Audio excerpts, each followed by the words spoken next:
2 साल गुजर चुके थे। इन 2 सालों में जिंदगी ने बहुत कुछ बदल दिया था। आरोही ने अपनी पढ़ाई पूरी कर ली थी। उसकी डिग्री खत्म हो चुकी थी और अब वह एक नामी कंपनी में काम कर रही थी। सुबह से शाम तक वह दफ्तर में व्यस्त रहती। उसके पास अब अपने लिए भी वक्त नहीं था। लेकिन जितनी बड़ी बड़ी उपलब्धियां वह हासिल कर रही थी, उसके दिल के किसी कोने में हमेशा एक खालीपन रहता था। उधर आहान भी शहर छोड़कर दूर जा चुका था। उसने अपने काम में पूरी तरह खुद को झोंक दिया था। धीरे धीरे उसने कारोबार की दुनिया में अपनी पहचान बना ली।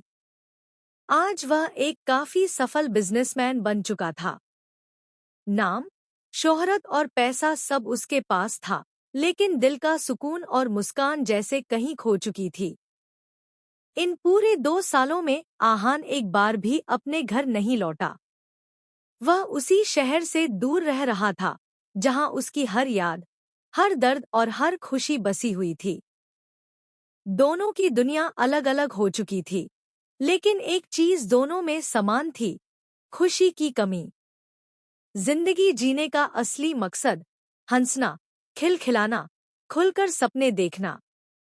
यह सब मानो उस दिन ही खत्म हो गया था, जिस दिन दोनों एक दूसरे से जुदा हुए थे। आज उनकी जिंदगियां केवल काम, पैसा और जिम्मेदारियों तक सीमित रह गई थी। बाहरी दुनिया को देखने पर लगता था कि दोनों बहुत सफल हैं, लेकिन भीतर से दोनों टूट चुके थे। दोनों की आंखों में आज भी वही सवाल था: क्या सच में जुदाई ही उनकी मंजिल थी, या फिर यह वक्त उन्हें किसी और मोड़ पर दोबारा मिलाने वाला था? आरव और रूही के बीच प्यार उतना ही गहरा था जितना सच्चा। पिछले 2 सालों में न जाने कितनी मुश्किलें आईं, कितनी परिस्थितियां बदलीं, लेकिन उनका रिश्ता कभी कमजोर नहीं पड़ा। वे दोनों हमेशा एक दूसरे का सहारा बने रहे और एक दूसरे के साथ हर पल खड़े रहे। आरव और रूही ने कई बार कोशिश की थी कि आहान और आरोही फिर से मिल जाए। वे दोनों जानते थे कि एक दूसरे से दूर होकर न तो आहान खुश है और न ही आरोही। उन्होंने बहुत से मौके बनाए, कई बार योजना बनाई कि कैसे इन दोनों को फिर से आमने सामने लाया जाए, लेकिन हर बार उनकी कोशिशें नाकाम साबित हुईं। आरोही को तो पता था कि आहान शहर छोड़कर जा चुका है, लेकिन वह अक्सर आरव और रूही के जरिए आहान की खैरियत जान लेती थी। जब भी कोई छोटी सी बात भी उससे जुड़ी होती, तो आरव या रूही कभी न कभी उसे बता ही देते थे। यह जानकर ही उसे थोड़ी राहत मिलती कि आहान ठीक है, भले ही वह उससे बहुत दूर है। लेकिन आहान के लिए यह सब अलग था। उसने खुद को पूरी तरह कठोर बना लिया था। उसने आरव से साफ कह दिया था कि उसके सामने कभी भी आरोही का नाम तक न लिया जाए। वह उस दर्द को बार बार जीना नहीं चाहता था। उसने दिल पर पत्थर रखकर खुद को काम और जिम्मेदारियों में इतना व्यस्त कर लिया था कि कोई भी पुरानी याद उसके रास्ते में न आ सके। आरव और रूही दोनों समझते थे कि आहान के दिल में आज भी आरोही के लिए वही जगह है, वही मोहब्बत है, लेकिन उसके जज्बात अब उसके गुस्से और दर्द के नीचे दब गए थे। जबकि आरोही आज भी उस उम्मीद को दिल में जिंदा रखे थी कि शायद एक दिन आहान लौट आए, शायद एक दिन वह फिर से उसके सामने खड़ा हो जाए। इन दोनों की जुदाई ने न सिर्फ उनके दिल तोड़े थे, बल्कि उनके आसपास के अपनों को भी बेचैन कर रखा था। आरव और रूही की कोशिशें जारी थी, पर नतीजा अभी भी दूर था। एक शाम दफ्तर में आरोही अपनी फाइलों में डूबी हुई थी। उसके सामने कंप्यूटर स्क्रीन पर ढेर सारे काम पड़े थे और वह बिना रुके लगातार टाइप कर रही थी। तभी उसकी सहकर्मी और अच्छी दोस्त रोशनी उसके पास आई। रोशनी कुर्सी खींचकर उसके पास बैठ गई और मुस्कुराते हुए बोली, आरोही यार, आज शाम को मूवी देखने चलते हैं। बहुत दिनों से कहीं बाहर घूमे ही नहीं। थोड़ा रिलैक्स हो जाएगा। आरोही ने बिना उसकी तरफ देखे फाइलों से नजर हटाए बिना ही सीधे शब्दों में जवाब दिया, नहीं रोशनी, आज नहीं। बहुत काम है और मुझे समय पर घर भी पहुंचना है। रोशनी ने गहरी सांस ली और थोड़ी नखरेबाजी भरे अंदाज में बोली, अरे यार, तू इतनी बोरिंग क्यों है? हर बार यही बहाना बना देती है।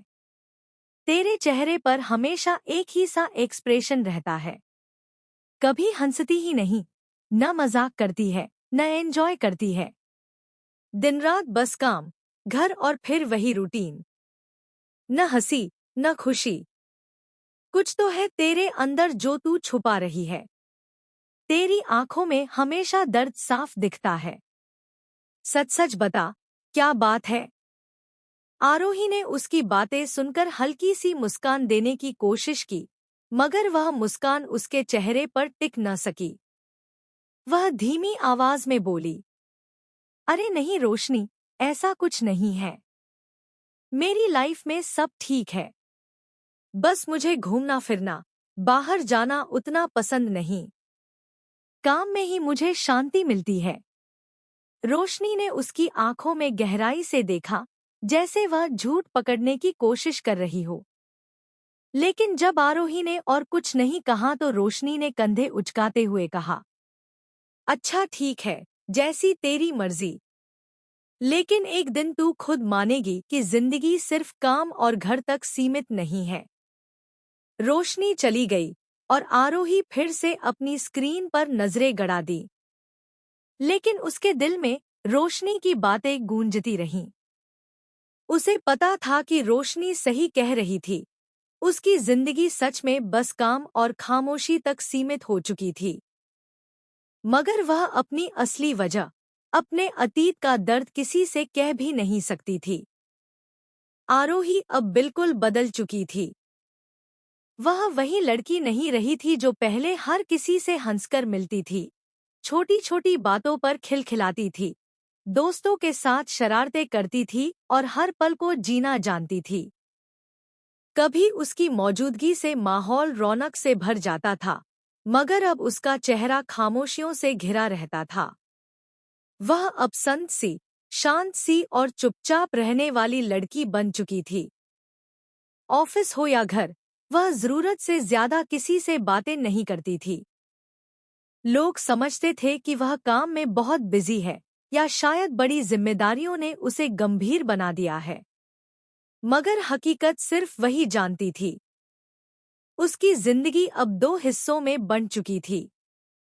एक वो हिस्सा जो वह सबको दिखाती थी, एक मेहनती, सीधी सादी, चुप रहने वाली लड़की।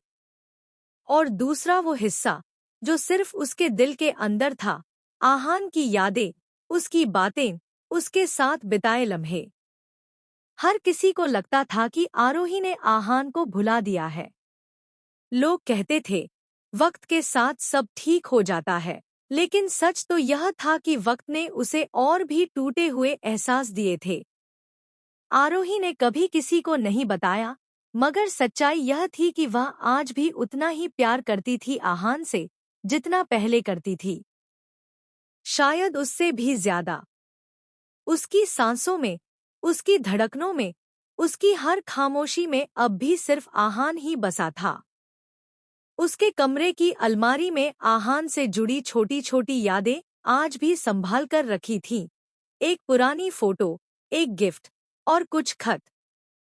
जब भी वह अकेली होती, इन चीजों को निकालकर देर तक देखती रहती। उन यादों में खो जाती, जैसे पल भर के लिए ही सही, आहान उसके पास हो। दूसरों को लगता था कि आरोही अब अपनी नई जिंदगी में व्यस्त है, कि वह अतीत को पीछे छोड़ चुकी है। लेकिन सच्चाई यह थी कि आहान उसके लिए अतीत नहीं था, बल्कि उसकी पूरी दुनिया था, और अब भी है। आरोही की जिंदगी बाहर से बदल चुकी थी, मगर अंदर से उसका दिल अब भी उसी मोड़ पर अटका हुआ था जहां उसने आहान को खोया था। अनदेखी मोहब्बत। एक ऐसी कहानी जो शुरू तो हो चुकी है, पर अंजाम अभी बाकी है।